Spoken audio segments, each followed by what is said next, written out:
I'm hosting for this emerging discussion forum. My name is Ansha Nagga Ahmed. Call me Ansha. I'm a postdoctoral researcher at Queen's University, working with Dr. Dan Samosh and supporting the Ideas Incubator Hub 3. Currently, I am researching on disability inclusive mentorship for transition to work and career success of persons with disability. I am also interested in the health and employment outcomes of injured and sick workers with acquired disabilities. Please note that we are recording this session and the recordings will be made available on our IDEA website. For those who may not know about IDEA, when I say IDEA, it is an acronym for the Inclusive Design for Employment Access. IDEA is a social innovation hub focused on creating stronger and diverse labor markets that is inclusive and accessible for persons with disabilities. IDEA develops evidence-based tools, resources through a co-design process with partners. The vision of this innovation lab is that these tools and resources will help to advance workplace capacity to recruit, hire, onboarding, retention, mentorship, and promotion of persons with disability. Thank you for joining us today. I'm hosting Janice Lam to speak on the topic that is application enabling, disclosing disability in job applications, a very interesting topic, Janice. Janice Lam, our speaker for today, will guide us to engage with critical thinking on how people with disability are navigating challenges by adapting their job applications. As we all know, persons with disability in Canada experience higher unemployment rates compared to those without disabilities, and very few found in the leadership positions. Janice will discuss about possible self-limiting behaviors that persons with disability may engage in their career advancement while they navigate the prevalent social stigma in the employment system. Our speaker, Janice, is a research associate with IDEA Incubator Hub 3 on transition to work and career development. She's working with Dr. Dan Samosh. She is also a PhD candidate in organizational studies at York University. Janice has MSc in organizational behavior and human resource management from Wilfrid Laurier University and a Bachelor of Arts in psychology from Western University. Janice's research applies an intersectional lens to the study of equity, diversity, and inclusion within the workplace. She has received a short doctoral fellowship and several other Ontario graduate scholarships to support her work on allyship for gender equality. Also, Janice worked with various mental health advocacy groups in Canada to create tools that can help for youth wellness and supporting various events and campaigns. She is an emerging scholar and a passionate young researcher. She is here with us today, sharing her learnings from research about disability disclosure in job applications. She called it application enabling. Very interesting topic. I'm very excited to learn about the pros and cons of disability disclosure in job applications. So we're going to delve into that topic. Housekeeping for all of us. After our speaker's talk, I will lead a discussion guided by questions that I'm hoping to receive from all of you as the presentation flow. Please use the Q&A function at the bottom of your screen. Janice, thank you for joining us today to speak about your work, and I will turn it now the stage for your presentation. Thanks, Ansha. Hi, everyone. Very excited to be here. I'm actually just going to share my PowerPoint, and we'll start from there. So thank you to IDEA for the invitation and to Ansha specifically for organizing this. Really excited to be presenting here as part of the series with IDEA's Early Career Researcher Talks. As mentioned, this project is titled Application Enabling, and I want to give a special shout out to Dr. Dan Samash. He's the co-lead for the Transitions to Work and Career Development Hub at IDEA, and he is very much my collaborator and the one who started all of this. So let's dive in. If my computer wants to work with me. So, as Ansha mentioned, and for those unaware or who missed it, IDEA works to increase organizations' capacities to fully include persons with disabilities. That is, they're helping organizations make sure they can recruit, retain, and promote persons with disabilities. And this is a very important goal given persons with disabilities face high unemployment rates. In 2024, it was reported that 53.6% of persons with disabilities ages 15 years and up were unemployed. This is in comparison to 33.8% of persons without disabilities. If we consider roles that become more and more senior, we see this gap increase. Only 0.8% of leaders in Canada reported being a person with disability in 2019. So in trying to understand this gap and why it exists, a lot of research looks at the job search process that persons with disabilities may undergo. And research demonstrates that persons with disabilities face bias with employment. And a lot of this research focuses on organizations and supervisors' responses. So for instance, do hiring managers apply stereotypes to job applicants with disabilities? Do supervisors act in certain ways towards employees with disabilities? And or are organizations willing and able to accommodate?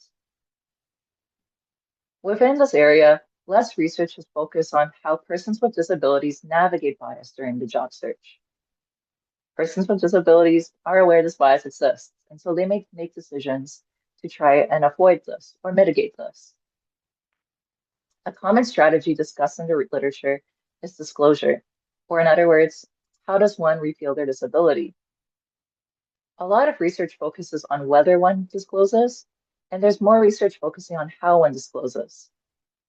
Less attention, however, has been focused on whether one discloses a disability-related achievement, such as, does one work for an organization that's related to disability? Has one won an award related to disability? Has one advocated for persons with disabilities? Part of why Dan and I were interested in examining whether people disclose disability-related achievements is because there's been research done with those who belong to racial minorities. And these racial minority individuals often choose to conceal these related achievements. And they do this because they want to seem to assimilate to main culture. So we were curious, ultimately, do persons with disabilities also disclose disability-related achievements during the job application process? Do they conceal it? And if they're choosing to disclose or conceal these achievements, when? This is a very introductory question, I want to note. And so today I'm actually discussing a pilot study. That is, this is the first study to establish understanding of this phenomenon. And the idea is to carry on with future studies so we can better understand it and create interventions. And I'll be discussing that a little bit more further in the presentation. But right now, I'm going to discuss with you what we've learned so far. And so with this being a pilot study, we actually stuck questions into a larger study that asked persons with disabilities how they navigate MBA programs. And this study took place online from October to December 2020 during the COVID-19 pandemic. Our participants were persons with disabilities, as mentioned, and they were prospective, current, or recently graduated MBA students. They came from 11 countries, including Canada, United States, India, and more. And we had 224 total. So for you to understand what I'm going to be talking about, it's important for you to know what we actually asked. So participants answered questions about how they present themselves when applying for jobs. And they answered questions about, do they make it more or less likely to reveal their disability? Do they conceal or omit disability-related achievements? And what job characteristics may influence the likelihood of them disclosing their disability? So with the data that we received, first of all, I conducted descriptive quantitative analyses. Essentially, I counted how many people said yes to one question or no. From there, I conducted a lot of thematic analysis with open-ended responses. So essentially, I read through all the responses that participants provided us. I actually read through them 4 times because While reading them, I was identifying certain themes, certain ideas that kept popping up. And I wanted to make sure I kept refining my thinking and ensuring I was seeing the same patterns. To help myself with this process, I was taking analytic memos throughout it. Essentially, I was taking notes so I could keep track of my own thinking, know what I've already considered, recognize if something's new. So with this, you're hearing a lot about how I was reading through these responses. And because of that, it's important for me to note my own positionality. That is, who am I to be the one conducting the study? What kind of knowledge do I bring to the table that will help me recognize certain themes or certain ideas? So first of all, I've been researching diversity, equity, and inclusion topics for 9 years now. A lot of that has to do with gender, race, and allyship, but also I have experience as a mental health advocate. I used to be very involved in the Canadian youth mental health landscape. And with that, I have conducted research previously on disclosing disability. So taking these different personal experiences, as well as my expertise from doing this research and learning about different areas of research, I started reading through the responses, and now I'm going to get into what I saw. First of all, almost half of our participants have made their disability more or less obvious through their resume, cover letter, or job application. That means almost half of our participants have indicated that they really think about whether to disclose or not to disclose their disability in a job application. And a lot of our participants actually talked about when you get the demographics section in a job application form, the one that asks you to identify your gender identity, your racial or ethnic identity, and in this case, whether you identify as someone who lives with a disability. And participants talked about really thinking of whether to check off a box or not. As this participant put it, sometimes they check off the box when thinking that it would help them with their application. Other times, they do not because they think disclosing they have a disability would hurt their chances. I put up this quote because I think it really illustrates the fact that people are being deliberate in their decision making. And furthermore, they're thinking based on possible stigma they may face or possible bias with living with a disability. We see this bias continuously mentioned, including when this person mentions that they will refuse to answer these kinds of questions on an application because they're worried it will keep them from getting an interview, that being known as a person with disability may prevent them from continuing on in the process. Something I want to note here is that we only asked about the resume, the cover letter, the job application. We did not ask about interviews. And yet, we had individuals speaking about this. Participants were eager to share. And a lot of them shared how they try to actually conceal their disability. So I'm putting up a quote here where this person talks about how they go out of their way to walk without disability aids. They wear discreet earplugs, and they do this to try and not let it show that they are disabled. As they say, discrimination is rampant if they don't think you can do the job, regardless of your actual capabilities. This quote therefore shows how this person conceals their disabilities, and they're doing this because they are aware there's a stereotype that persons with disabilities may be less competent. And the thing is with stereotypes is they're not actually true. They're not true for every individual at all. But going back to this, participants did not want their possible hiring manager or possible employer knowing this and using it against them. We saw other participants talk about this, including this one who says they try to act professional and they'll take their medication. So far, I'm painting a picture in which we see persons with disabilities when applying for jobs, trying to conceal their disabilities in order to avoid stigma. So then the question could be asked, why would anyone disclose? Well, a common reason we know from literature, be it from practitioners or academic, is that people often disclose in order to obtain accommodations. And this was a theme we saw come up as well from our participants. As this individual wrote, they identify as a person with disability, and they identified in such a way in their job application because they wanted to make the organization aware that they would require accommodation.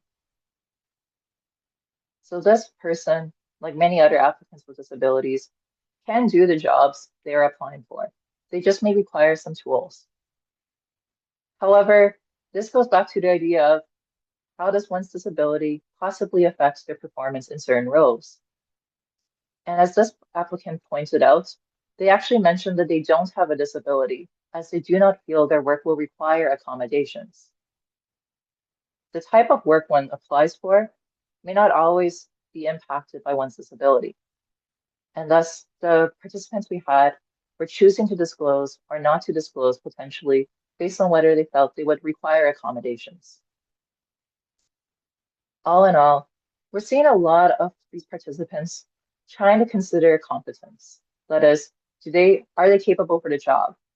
And more relevant to this, they're considering how possible employers may see them as competent or not as competent.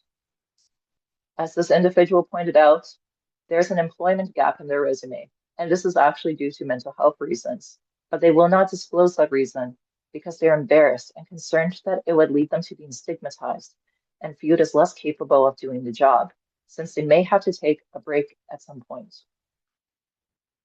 I put up this quote because it talks to how we really look at these job application materials.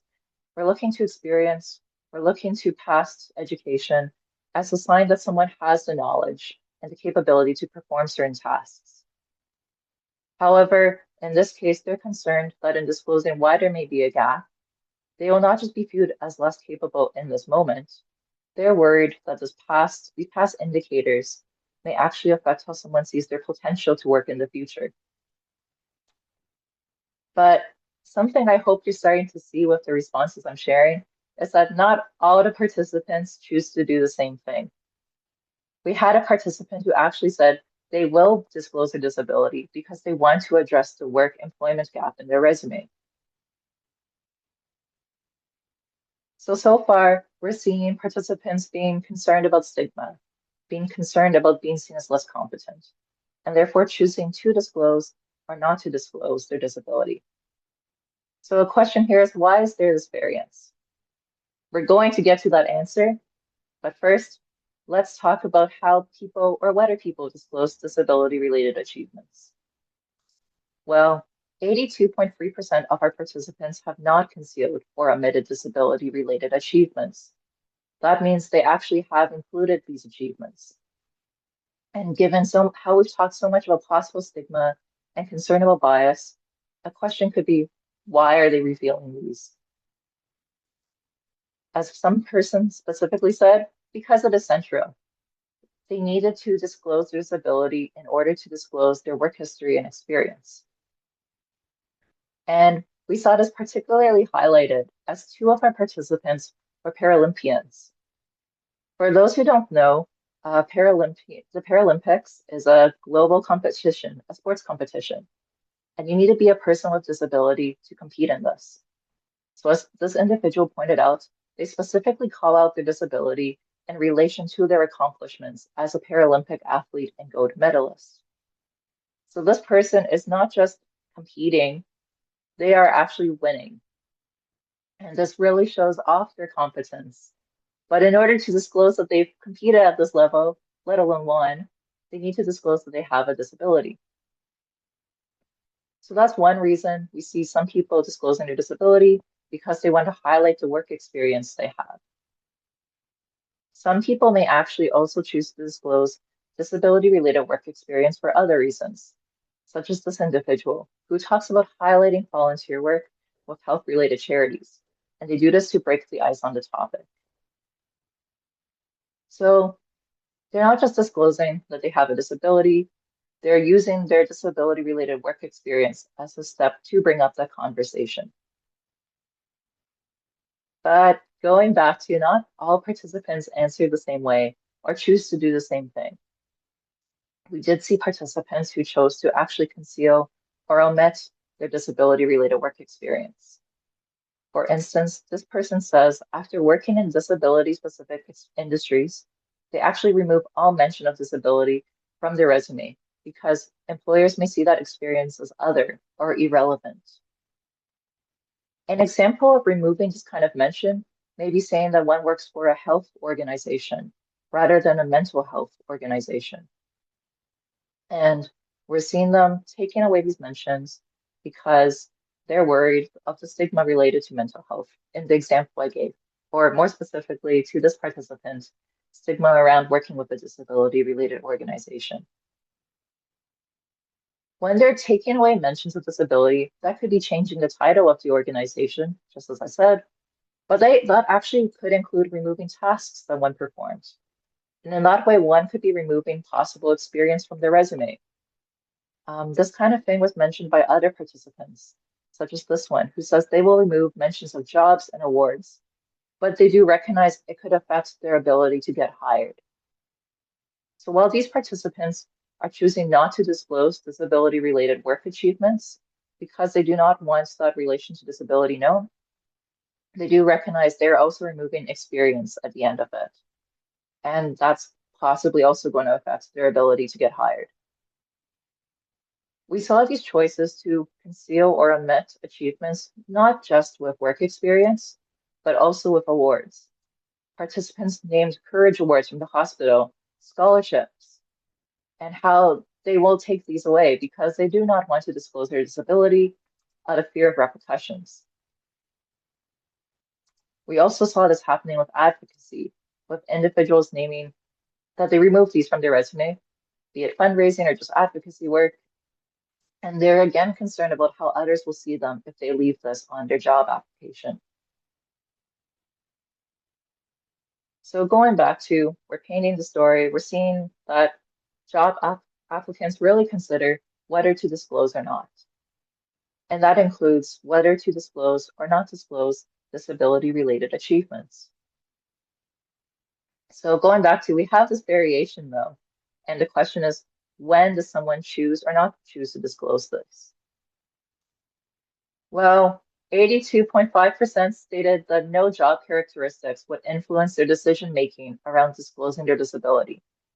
Nothing specific about the job that is they're applying to will be a factor.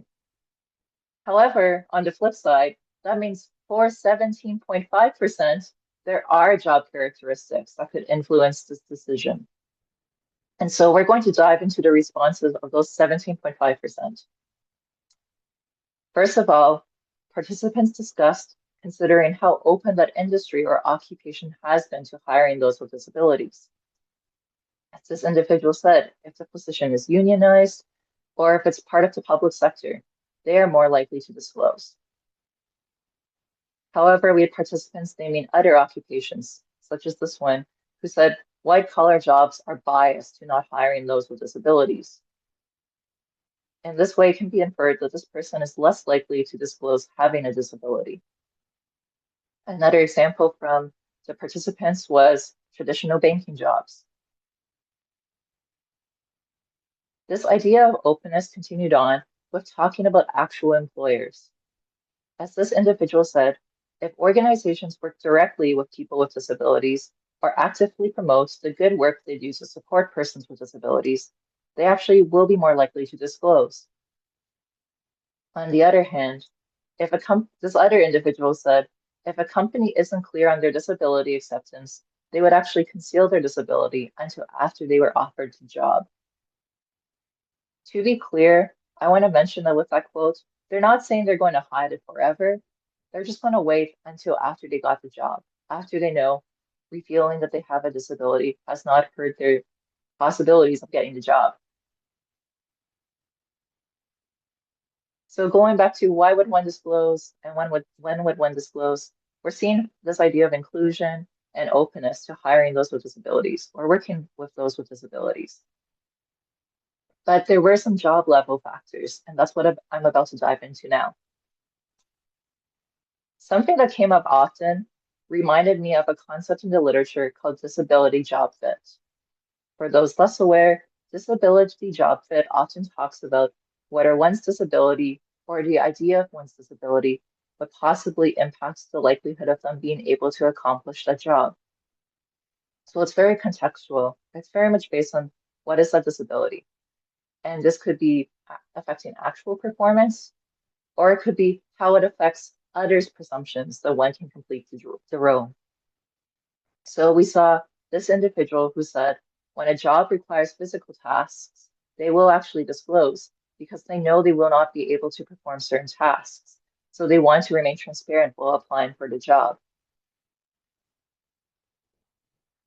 However, on the flip side, we saw individuals who said they will not disclose based on requirements, such as this individual who pointed out that the working hours expected to put in the job would be a major determinant of whether they choose to disclose or not. It's not clear in this quote, but that individual lives with a blood disorder, and a common symptom of that is tiredness. So it makes sense they may or may not disclose based on concerns that someone may see them as able or unable to perform those working hours.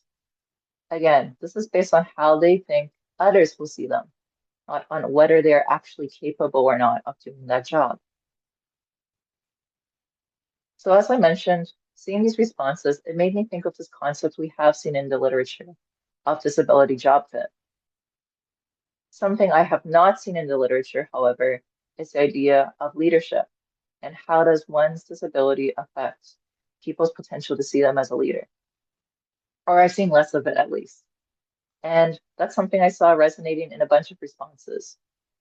This individual says the higher the position, the less likely they are to admit to having a disability. So they're pointing out if it's a more senior role, they're less likely to disclose. We did see someone else who said the complete opposite, that if a job is more junior, they are more likely to disclose. So there is something here about the seniority of a role. And something I want to remind you of is that these are MBA applicants, students, and graduates who are all saying this. Often those who are obtaining MBAs have some work experience. They may be actually taking this degree in order to be equipped for a leadership role, and they may be looking to strive for a leadership role. So it's something interesting to note that these individuals who are getting this education for a leadership role, who know they have that experience and would have that competence, are pointing out they are less likely to admit to having a disability. And a clue that helped me think about why this may be was actually this quote, which says certain management level job characteristics make it less likely for me to disclose. It promotes unconscious bias and doesn't help me. This therefore points to the idea that there's something about senior roles and who we think of fitting in that role, who has traditionally taken on that leadership position. And that traditionally has not necessarily been persons with disabilities. Thus, this individual may be concerned that if they disclose having a disability, a possible employer is not going to consider them. And we saw this said, not just with actually if a role is explicitly a senior position, but if it even contains these management level job characteristics. A lot of individuals said they will not disclose if the job contains travel. A lot of individuals mentioned the working hours, and specifically long working hours. And a lot of them mentioned stress, such as this individual, who said jobs that stress the ability to manage rapid change and or are advertised as high stress. They will not reveal anything about mental health struggles because they do not want to be flagged as a less competitive candidate. I thought this quote was really illustrative because it points to a management level job characteristic. It talks about them choosing to not disclose, and it's because they're worried that other people will think they are not able to perform the job or that they will be less likely able to. It's not saying that this person is not saying they are unable to do this job. They're worried that other people will see them as such.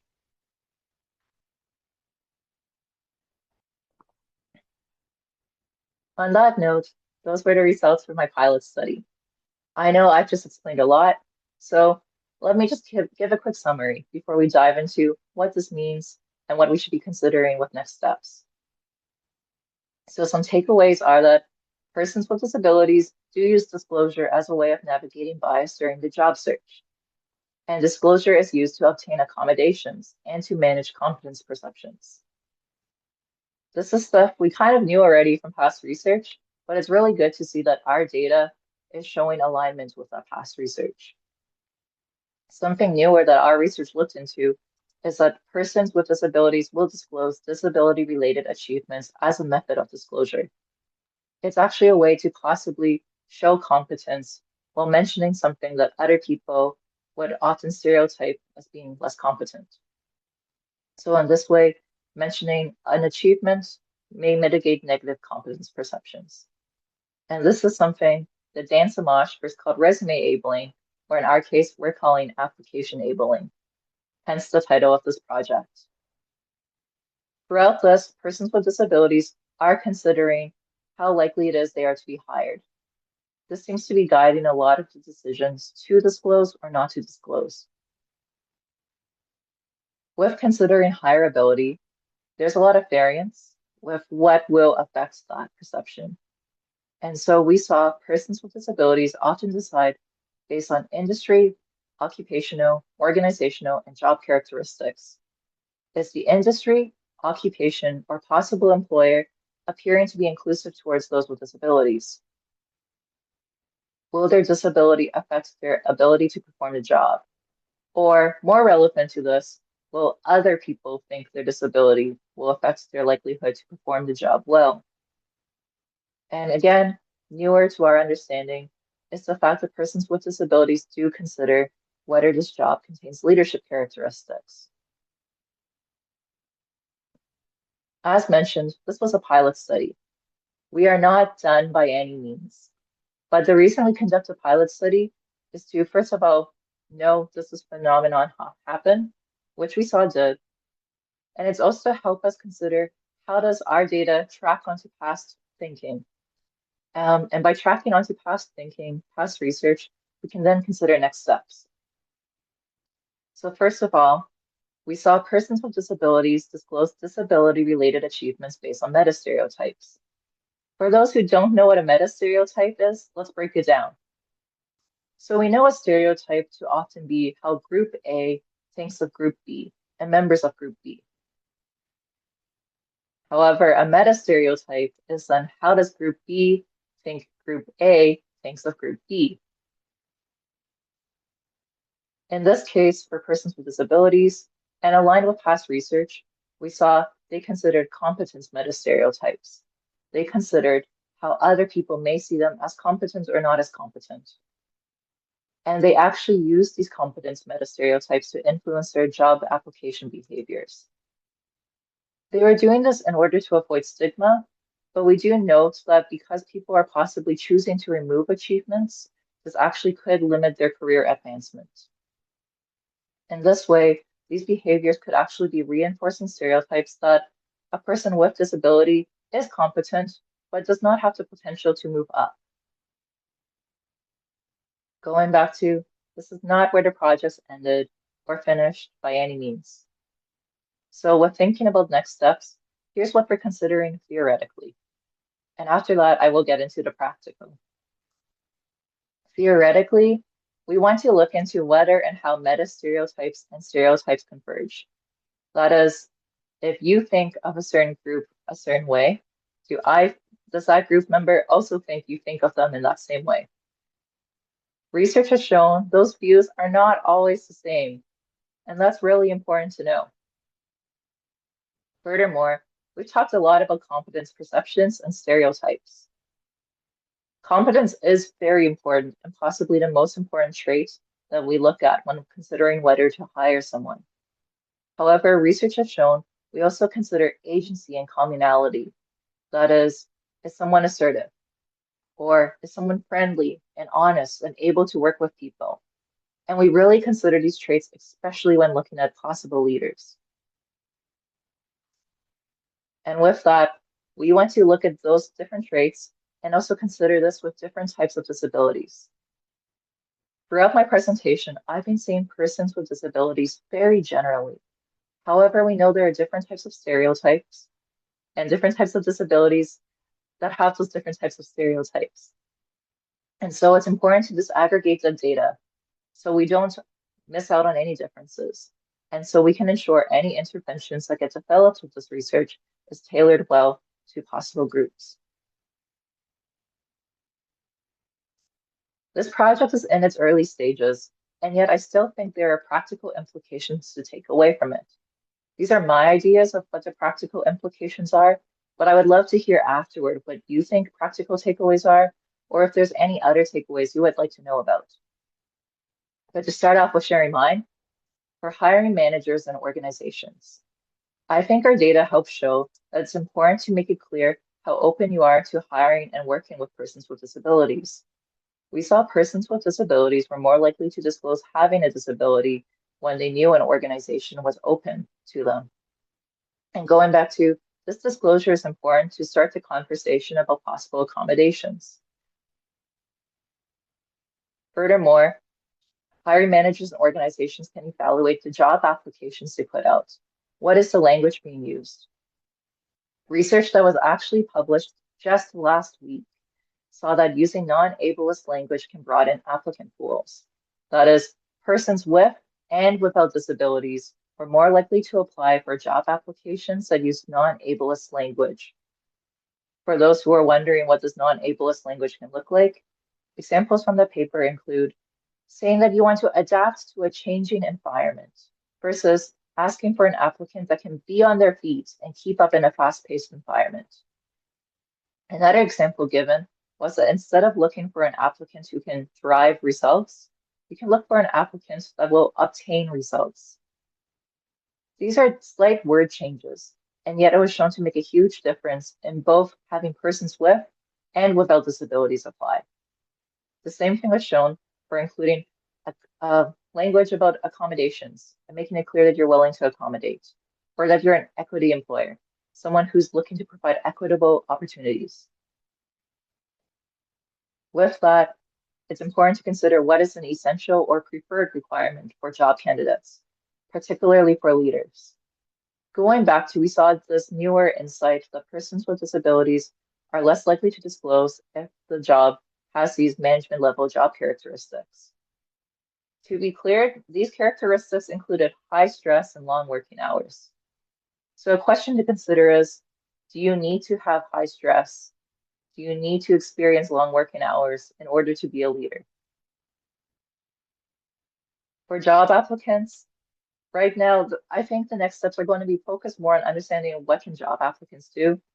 But this research is slowly pointing to the idea that disclosing a disability-related achievement could help mitigate negative perceptions of competence. Going back to those were my thoughts. I would love to hear yours. What are your questions? What would you like to know? What would you like to see this research provide information on? And do you have any feedback? We're going to open it up to Q&A now, I believe, but thank you for listening. And if you do not get to talk with me during this time, or if you have an idea that comes up later on, please feel free to email me. Thank you.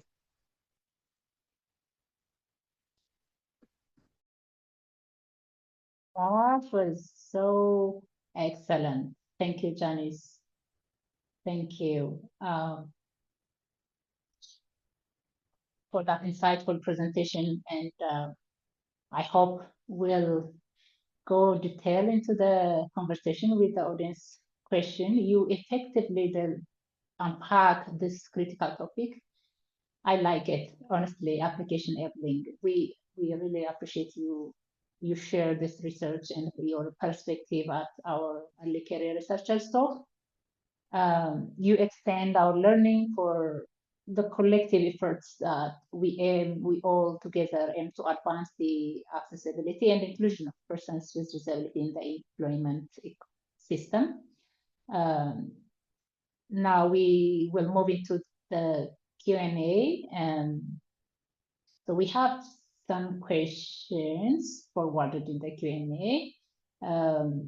For those who didn't get any, like the clue how to post their question, please click the Q&A function at the bottom of your screen, and you will have a box where to drop into your question, to forward your question. So the first one, there's a great appreciation of your presentation, and there are a couple of questions there. They have asked that, can you discuss a bit, they want a little bit of detailed discussion about sharing and not sharing achievements as a type of disclosure in the job application. The other question is related to leadership positions, how leadership positions are so in focus for your respondents. So you might address that whether that is specific to your participants being MBA students or not. So address these questions and we'll proceed with the others. There we go, unmuted. But yes, thank you for everyone being here and for your questions. I think that's a great question about noting that our participants were MBA students. It's possible that leadership positions are on top of mind for them. And so I think that's something to consider with future studies. We want to have broader participant pools, which means we're going to be trying to recruit individuals with disabilities who are not necessarily, at least we're not particularly looking for people who are specifically aiming for leadership roles. We will ask them about leadership aspirations, I'm sure, and see if that makes a difference possibly in their answers. But that's a great thing to point out that we need to make sure we do that. And I think going back to it may be that these MBA students or graduates have leadership positions on top of mind, but I think it's also still very telling that these people who are aiming to have this education are getting this education or already graduated with this degree are still concerned about disclosing their disability for these types of positions, especially when they know they have an experience related that should make them accredited, for lack of better words, to be considered for these types of roles. So I hope I answered that one. All right. And yeah. Yeah, interesting. And there's I think we have forwarded a question that is about any future study plan. I think you have addressed a bit of that, but if you would like to mention that you may not have presented during presentation, but they want to know if you have any further study plan for this research. Yeah. So the fun thing I always find with research projects is that while you answer some questions, you have a million more, which means there's a million more study possibilities. I'm going to only share one or two possibilities here, but one possibility that we've talked about is surveying persons with disabilities, going back to surveying not just MBA applicants and graduates, but broadening the pool and asking persons with disabilities about different meta stereotypes they have. That is, how do they think other people think of them in terms of competence, but also agency and communality? Kind of aligning with the point I said with considering other traits and other perceptions that are related to how we think of job applicants. And I think that's an important thing to do so we can understand what our persons with disabilities possibly considering, especially when they look at different job positions. So that's one study. A second study I think that's important for us to do is to start looking at the employer side to understand how do they indeed perceive these job applicants? Are they indeed stereotyping them in certain ways? Does this differ based on the type of stereotype? How does the type of role affect whether these stereotypes come to mind or don't come to mind? So those, I feel like it's very vague, but not getting into huge detail. Those are two directions we want to take it into. So yeah, I hope that gives a kind of sense of where we're going with this. Yeah. Yes, as you wrap up your study as well, you'll unpack more other further studies and maybe further collaborations might come up from audiences if they want to join you in your future research as well. There are many questions that are being posted. A related question at the end, I will start. My son told me the other day when he applies for an interview, he doesn't care because he doesn't want a job that he doesn't want feel accepted and will always disclose. I mean, like, what is your perspective in terms of this post? It strikes me like you might have some perspective to share with this audience. Yeah, so thank you to that individual for sharing. And to be clear, Dr. Jan Samash and I both believe that you should be able to disclose this. Unfortunately, we're just in a world where not everyone feels the same way. But so that we have participants who said the same thing. For instance, I pulled out the quote, I think, where someone said they will disclose because they want to be honest. And I had a few people share the same thing. They always disclose because they want to be open. And there was a quote I didn't put up, but I very much considered, where someone says they actually do disclose as a type of test to see, is this an employer I do want to work with? So your son is not the only one who acts or thinks a certain way. Um, yeah, thank you for sharing. Yeah.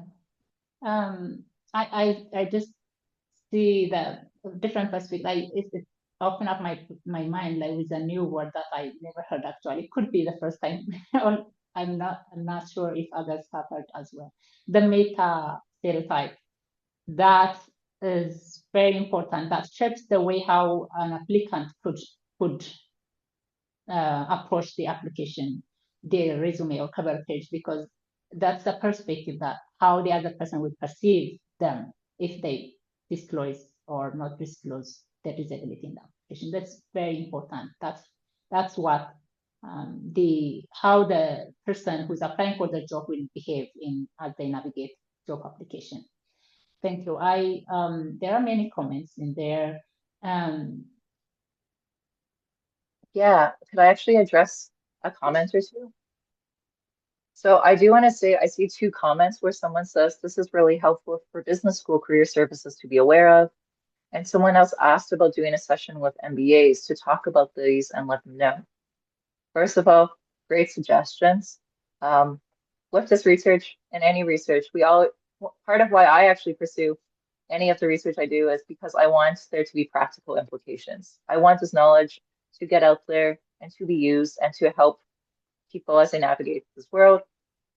And so with this research, definitely can see it, those being great avenues to continue disseminating it. And actually, I really appreciate the comment about letting business school career services know, because I will say with the data we got, there's a bunch of stuff that I saw that I did not actually talk about. And one thing was that there were a few people who said they choose not to disclose because other people tell them not to disclose, including business school career services. And I think something important with that, going back to it seems to be that decisions are made based on a case-to-case basis. So it's not that there should be a right way or a wrong way, but also with that, when we're passing on information, including our career services, they're probably trying to think of the best way they can help candidates. And going back to, I think that's a helping intention, but that's part of why we do this research, so we can actually understand what is the impact. So thank you, though, to the individuals who are commenting and providing suggestions of considerations for future research, and also where should we take this research to? I think one related reflection there. I wondered if you have got to do a session like presentation with a group of MBA students to talk about these findings and help them navigate their career. What would you suggest to them?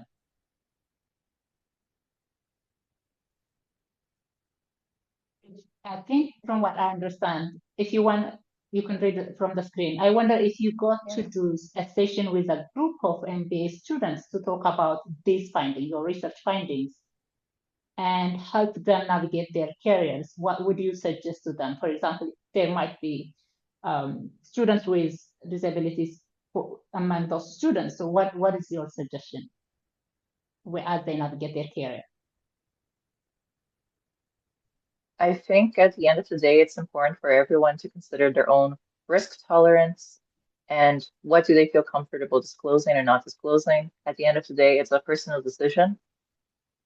I think second of all, with that, if one wants to disclose, maybe it's going back to framing it with a disability related achievement, if one has one, be it an award, be it work experience. Because then they're really showing I do have this competence, despite what stereotypes may be. I think ways to go about it could potentially include the language one uses, going back to how does one frame the work, how does one introduce the topic. These are very vague suggestions because these are going to be so based on the person. And I think some, like part of this goes into general career advice we get, right? Which is usually tailor your application materials to the job. So what words are they using? What words can you similarly use? And in this case, what does the job seem to stress?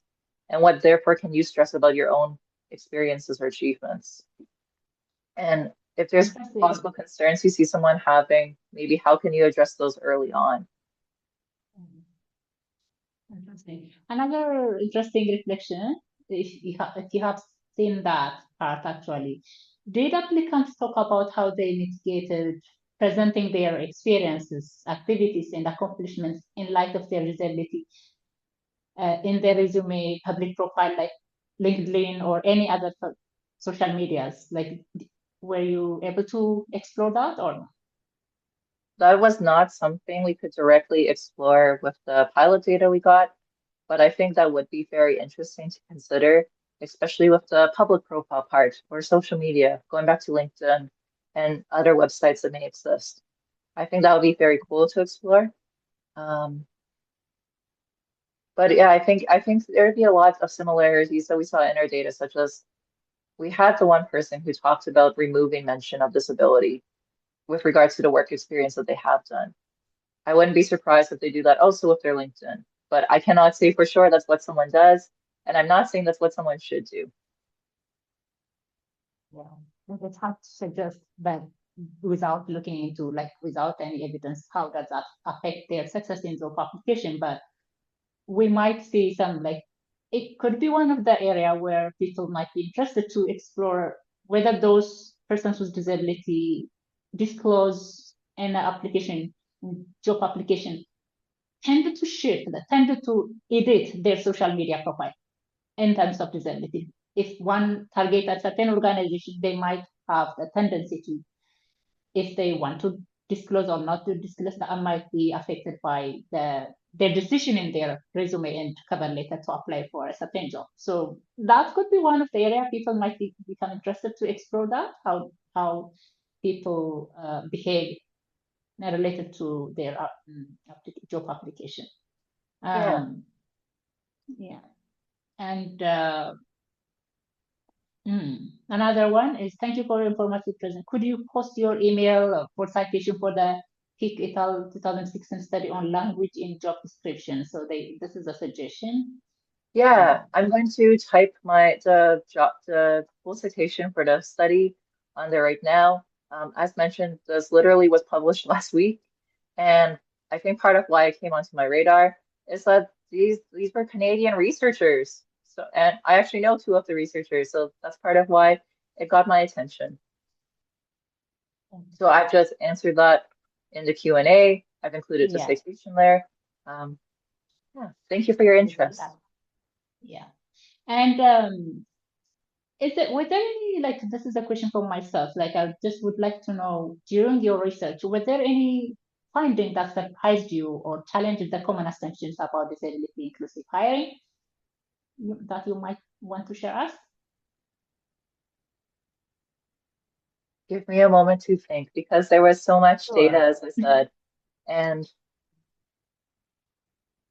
yeah,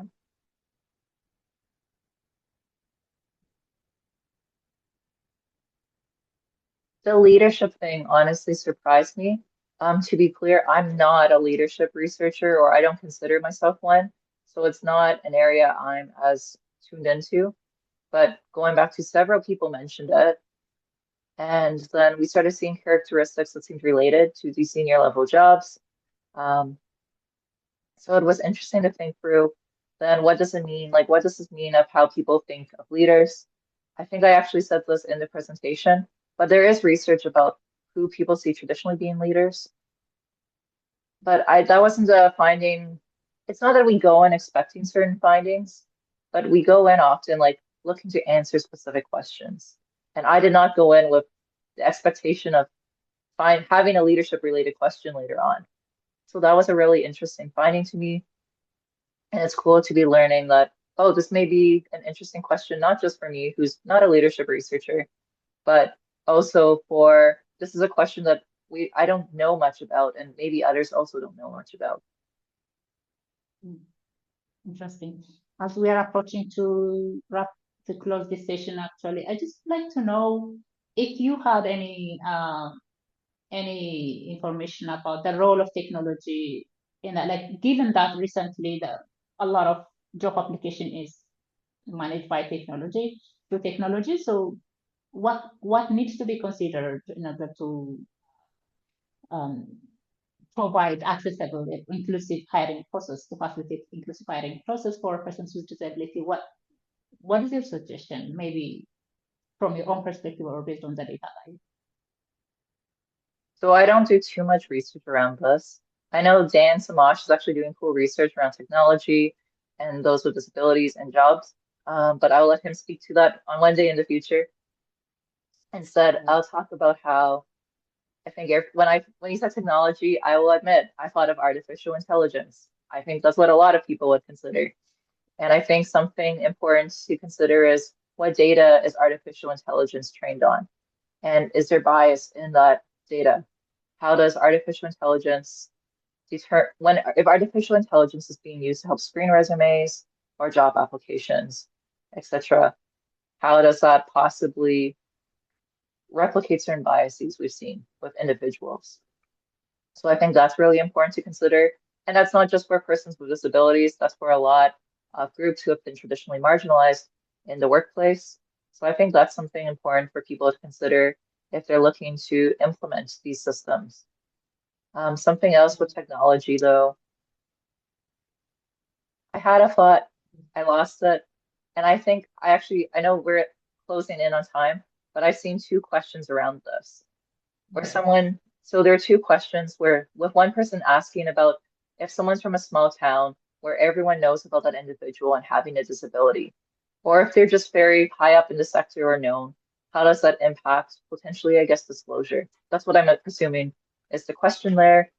And the other question is about any research or data for whether someone is born with a disability compared to someone who has an acquired disability later in life, and how does that affect disclosure? I personally do not know data about that, and I possibly do not know about research findings that say a person's more or less likely to disclose based on being known or being born with it or having acquired a disability. However, I know there's research out there who talk about how stigma can differ based on whether someone was born with something versus acquired it later in life. And there's a lot of other factors, especially if it's something acquired later in life, such as do people see it as something the person did themselves, unfortunately, like were they reckless, versus was it an accident that was unpreventable? Going back to, I do not know about data and research specifically giving answers, but we know there's theory and talk about how those kinds of factors impact stigma, and therefore maybe it would impact stereotypes. And thus going back to, that is a direction we want to explore. That is, how do people maybe differ in how they view different groups of people with disabilities? And so that's a direction to definitely consider in the future. So thank you for those suggestions and the questions. It's probably one of the future research. And I think it's related to the disability identity development between those who acquire disability during childhood or uh, acquire disability at late life of the person as well. So it's linked to the disability identity, to whether to disclose or not disclose as well. And I think that would be one of the direction in the future that anyone who is interested to explore. As we are approaching to close our session, I think we have covered all the questions, or some, I think major questions. There are some questions that are related and that are appreciations and suggestions, and we